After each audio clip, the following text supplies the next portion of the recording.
WhatsApp guys, मैं हूँ धीरज। आज हम लोग एसएसटी का सैम्पल पेपर सॉल्यूशन करेंगे। थंबनेल देख के तो पता चल ही गया होगा, राइट। तो सैम्पल पेपर सॉल्यूशन, ठीक है। तो ये कुछ जनरल इंस्ट्रक्शंस है, इसको अपन पहले पढ़ लेते हैं, फिर अपन आगे बढ़ते हैं, ठीक है। तो इसके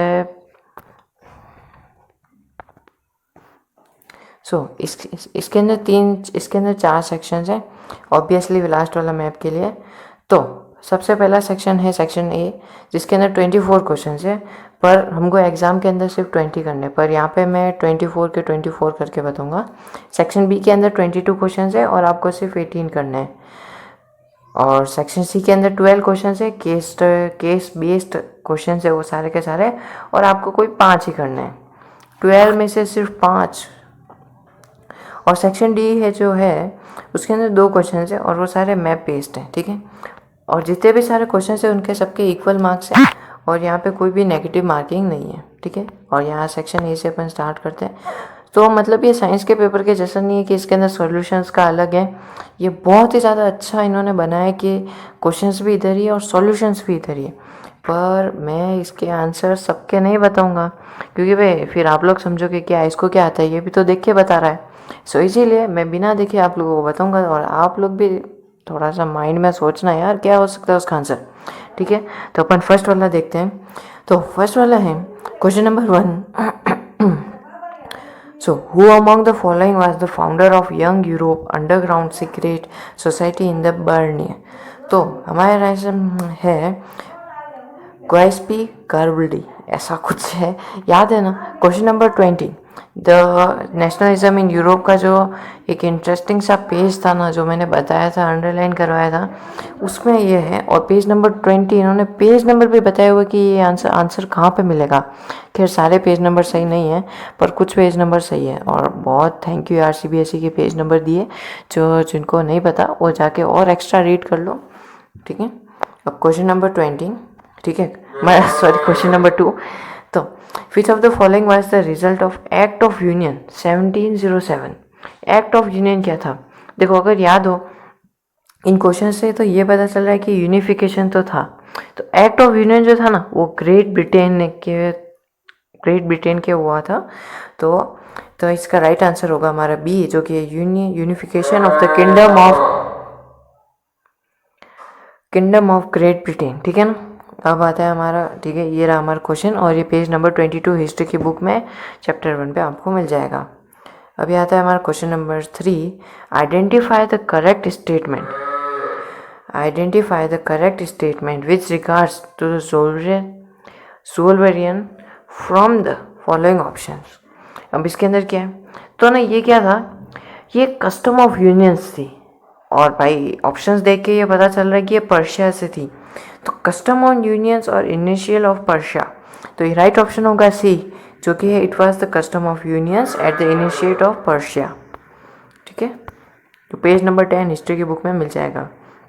अच्छा चलो, इससे अपन को ये बात पता चल रही है कि थोड़े बहुत क्वेश्चंस हिस्ट्री में से ना बहुत ज़्यादा क्वेश्चंस आने वाले हैं। हिस्ट्री में से बहुत ज़्यादा क्वेश्चन आने वाले हैं, इसलिए हिस्ट्री के चैप्टर को फुल पढ़ लो, और नहीं पढ़ा है और पढ़ लो, पर हिस्ट्री का चैप्टर ज़रूर पढ़ना, वो बहुत ज़्यादा इंपॉर्टेंट है, ठीक है। Question number 4, which of the following countries were involved in the 3 wars with Persia and ended with the victory and unification of the Germany, ठीक है।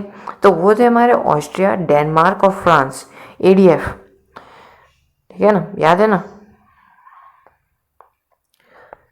अब ये रहा क्वेश्चन नंबर 5।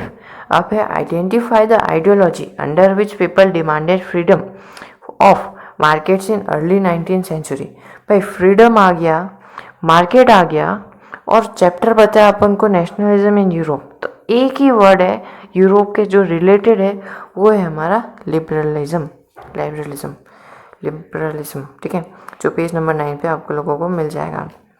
अब सबसे आसान सवाल, question number 6, choose the correctly matched pair about the crop and the areas they are grown in. तो भाई देखो, ग्राउंड नट जो है वो आसाम में तो होता नहीं, आसाम में तो वो होता नहीं है। टी ज़रूर असम में होती है, पर यहाँ पे तो गुजरात लिखा हुआ है, तो वो भी ऑप्शन नहीं हो सकता। और शुगर केन जो है वो छत्तीसगढ़ का है। तो ऐसा भी भाई पॉसिबल तो है नहीं, क्योंकि वो एमपी और यूपी में ज़्यादा होता है शुगर केन, आई थिंक सो।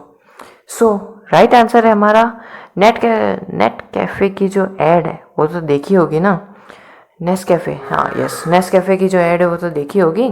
तो कॉफ़ी कहाँ की है? हमारे कर्नाटका की यार, कर्नाटका, केरला एंड तमिलनाडु, कॉफ़ी यहीं के क्वेश्चंस आएंगे और ये ज्योग्राफी के पेज नंबर 41 पे मिल जाएगा। ठीक है, the piece of land left uncultivated for the past 1 to 5 agriculture year is called. तो उसको देखो अपन फेलो लैंड नहीं कह सकते, उसको अपन कहेंगे उसको अपन फेलो लैंड ही कहेंगे, उसको अपन बैरन लैंड नहीं कह सकते, फॉरेस्ट लैंड नहीं कह सकते, केजिंग लैंड नहीं कह सकते, उसको अपन फेलो लैंड कहेंगे। ठीक है, ऑप्शन डी। सॉरी, मिस्टेक हो जाती है यार, तोतला जाती है जीप। नहीं मतलब लिटरली कभी ट्राई करना, कभी कोई एक भी क्वेश्चन लेना और उसको थोड़ा हिंदी थोड़ा इंग्लिश में करके देखना। सच बता रहा हूँ, जीप इतनी खतरनाक वाली कंफ्यूज हो जाती है ना अपना ब्रेन। ठीक है, तो अभी जब तो छोड़ो, सॉरी सॉरी सॉरी सॉरी बोल रहा हूँ, कुछ लोग तो बीच में छोड़ के भी चले गए होंगे। Question number 8, which one of the following conferences convene to discuss environmental protection. अच्छा, तो इन्वायरमेंटल प्रोटेक्शन के लिए कॉन्फ्रेंस हुई थी 1992 में, और तो और सोशल इकोनॉमिक डेवलपमेंट के लिए एक ही है ना यार, रियो डे जनेरियो सब earth summit. So right answer है हमारा option number C, Rio de Janeiro. India, क्या ही करूँ अब।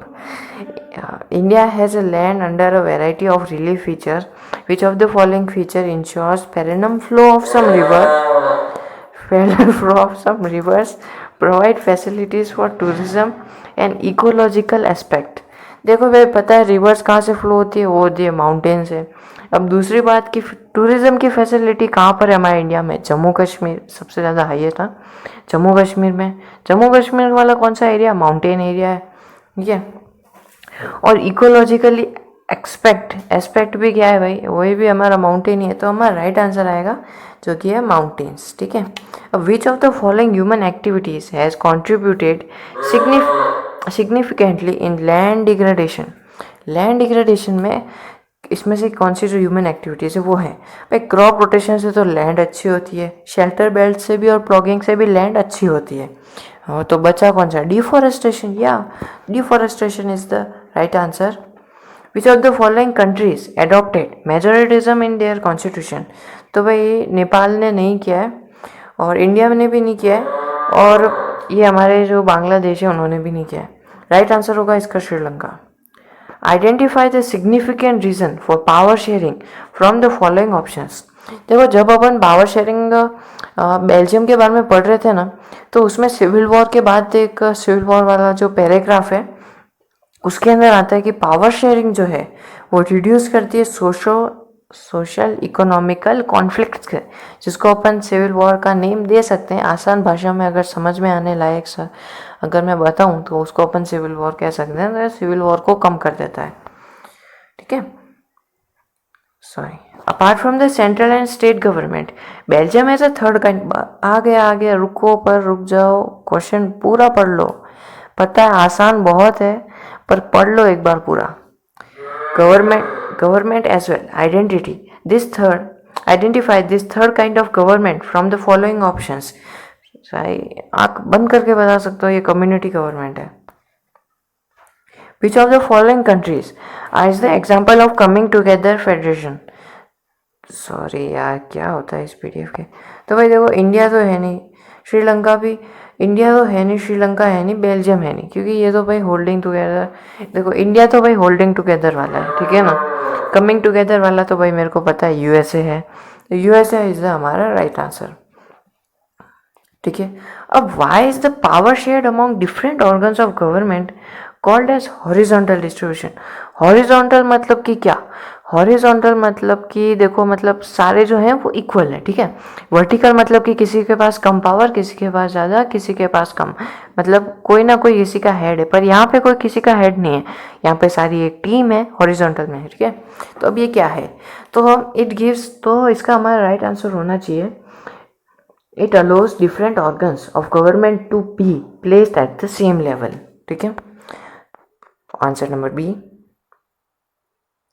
तो अब ये क्वेश्चन ऐसा कहता है कि state government has the power to legislate on all those subjects which are included in.